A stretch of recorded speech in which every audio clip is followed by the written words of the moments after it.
Create a YouTube video using exactly the script right now you have along the original route that they took pockets of, say, 3 or 4,000 Ukrainian and allied US, UK, Polish troops essentially in a what we used to call a die-in-place position. They can't surrender. If they surrender, certainly the Americans and the British and the Poles are going to be in a lot of trouble. So I doubt seriously there's any willingness on their part to give up. Ukrainians might, but even then they no longer can count on the kindness and generosity that they've been shown in the past. People say, well, that's never been the case. That's not true. The Russians could have been a lot harder on the Ukrainians from the beginning than they've ever been. Now, I think the gloves are coming off, and that's what the population in Russia wants. So, this entire cursed business should not be compared to the Bulge, because frankly, the Bulge was a high-risk, gamble for Hitler at the time. But it was more plausible than anything you see here, and ultimately the Bulge failed because the Germans didn't have enough fuel to power their way forward. Not because they were systematically defeated on the ground, they were not. And ultimately, most of the equipment we found after the Bulge was over had not been damaged by air power. Some of it was destroyed by artillery, but a lot of it was just left intact.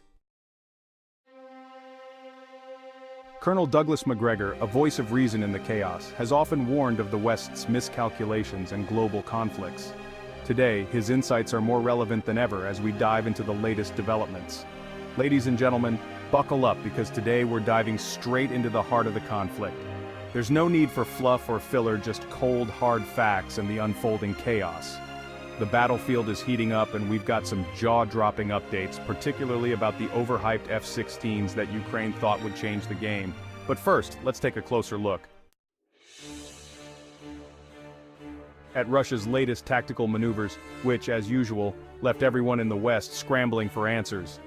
Yesterday, Russia made it abundantly clear that they're not here to play games. The Iskander missile strikes in Sui were nothing short of a power move, and it's almost amusing to see how the West and Ukraine react each time. These aren't just random missile launches, they're precise, calculated strikes aimed at key targets. One has to wonder, though, why would Russia use Iskander for such close-range targets? It's almost as if they're reminding Ukraine and the West that their arsenal is vast, and they can deploy whatever they want, wherever they want, without breaking a sweat. But the story doesn't end there. The Iskanders also targeted Zaporozhye and Odessa. Now, while the specifics of what was destroyed are still under wraps, let's not kid ourselves. When Russia deploys Iskanders, it's not for show. These missiles are designed to take out critical infrastructure, and history shows that whenever Iskanders strike, they leave behind a significant impact. Perhaps it's natural resources thereafter, or maybe something more strategic. Either way, Ukraine is left scrambling to piece together the aftermath, while the West can only offer their usual condemnation without any real action. And yet, this isn't the headline-grabbing news we're waiting for. No, this is just the prelude. We're just getting started. As Colonel Douglas Macgregor has often pointed out, air superiority is about more than just having the latest aircraft. It's about how you use them. This morning, Ukraine's desperation was on full display. A MiG-29 took to the skies over Kherson, probably thinking it could sneak in a few bombing runs and make a difference on the ground. But, as expected, it didn't take long for the Russian forces to respond. And Su-35, one of Russia's finest, was lying in wait, ready to pounce. And pounce it did, swiftly and decisively. The MiG-29 never stood a chance. It's almost as if the Ukrainian pilots are being sent on suicide missions with no real hope of success. The Su-35 took it down with such precision that one might wonder why Ukraine even bothers at this point. And yet, despite the clear evidence of the MiG-29 being obliterated, Ukraine will likely downplay this incident, as they always do. But for those of us watching closely, it's just another reminder of the imbalance in this conflict. And now, on to the piece de resistance, today's most intriguing revelation. Western media, after trying to sweep it under the rug, has finally admitted what we've all been anticipating. Ukraine's first F-16 has been shot down. That's right, the supposedly game-changing fighter jet that Ukraine and the West have been boasting about has fallen, and not at the hands of the Russians. Oh no, Ukraine managed to shoot down its own prized possession with a Patriot missile. You can't help but marvel at the irony. This news comes courtesy of Beluga, a Ukrainian Defense Committee member who's not exactly known for towing the party line. She's the same one who previously exposed the failures of General Sersky in the debacle in Crimea, and now, she's confirmed that Ukraine's new F-16 was taken out by their very own Patriot missile system. It's almost laughable if it weren't so tragic. This is what happens when you throw new toys into a chaotic battlefield without proper coordination. The West sent these F-16s as a symbol of support, and Ukraine, in their usual disorganized fashion, ends up destroying their own assets. The fallout from this will be interesting to watch. How will the West spin this one? Will they continue to champion the F-16 as the savior of Ukraine's Air Force, or will they quietly backpedal and hope no one noticed? And what about the Ukrainian leadership? How long can they keep up this charade of competence before their own people start questioning their capabilities? Of course, Ukraine couldn't just admit they messed up. Oh no, they had to spin it into some kind of epic tale. According to them, the F-16 pilot, who by the way was a lieutenant colonel, valiantly shot down wave after wave of Russian missiles and UAVs before finally succumbing to overwhelming odds. It's practically a Hollywood script, complete with the noble sacrifice to protect the homeland. But let's be real for a second. Ukraine lost their first F-16 and one of their supposedly top pilots, all because they couldn't coordinate their own defense systems. And while they're only admitting to one F-16 down, who knows how many more are sitting in pieces somewhere. The West must be so proud of their military aid right now. But let's dig a little deeper into this narrative.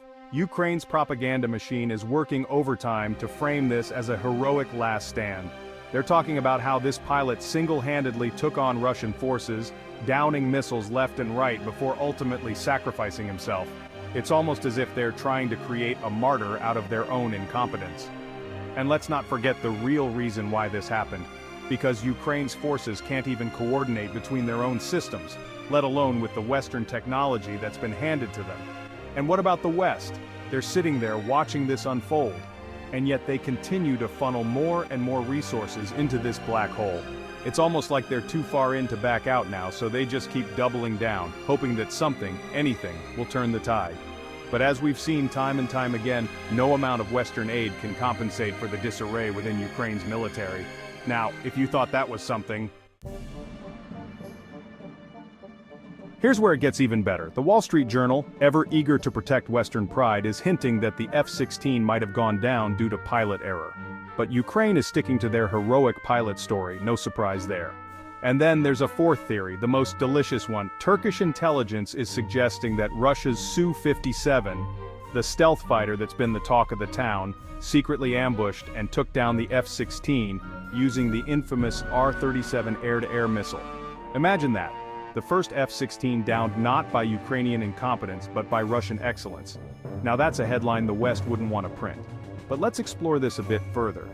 If the Su-57 did indeed ambush the F-16, it would be a significant feather in Russia's cap.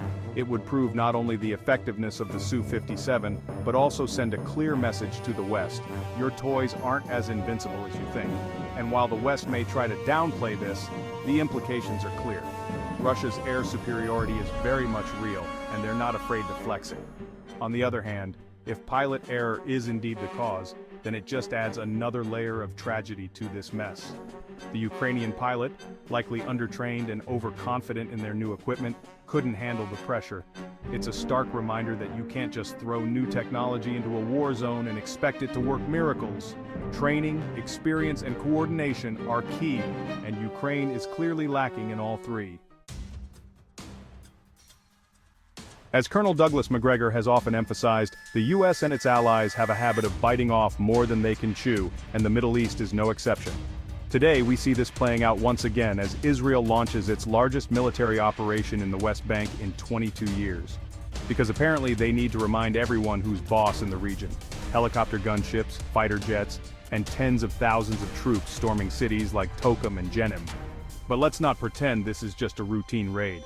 Israel's gearing up for something much bigger, perhaps to show Iran that they're not just going to sit back after a Hamas leader was taken out on Iranian soil. Of course, the US is quick to back Israel, warning Iran to calm down because, they're busy elsewhere and can't afford another mess right now. But let's look at this from a broader perspective. The US is stretched thin with commitments in Ukraine, Taiwan, and now possibly facing a new front in the Middle East. Their military-industrial complex might be salivating at the prospect of another conflict, but let's be real. How much longer can they keep this up? Iran isn't just going to sit back and take it. They've got their own interests to protect. And if Israel thinks it can continue these provocations without consequences, they're in for a rude awakening. And what about Hezbollah? The last time Israel tried to go toe-to-toe with them, it didn't exactly end well for Israel. Hezbollah has only grown stronger since then, both in numbers and capabilities. And now Israel is thinking of taking on Lebanon? It's almost laughable. But then again, when has logic ever been a strong suit in these geopolitical games? Colonel Douglas Macgregor has long warned about the West's overreach, and the saga of Pavel Durov, the mind behind Telegram, is a prime example. Recently arrested in France, Durov's detention has only made Telegram more popular, especially among those who value free speech. The UAE's threat to cancel a massive Rafale jet deal with France in response to Durov's arrest highlights the geopolitical fallout. Once again, the West's attempts to control the narrative seem to be backfiring, handing yet another victory to Russia and its allies.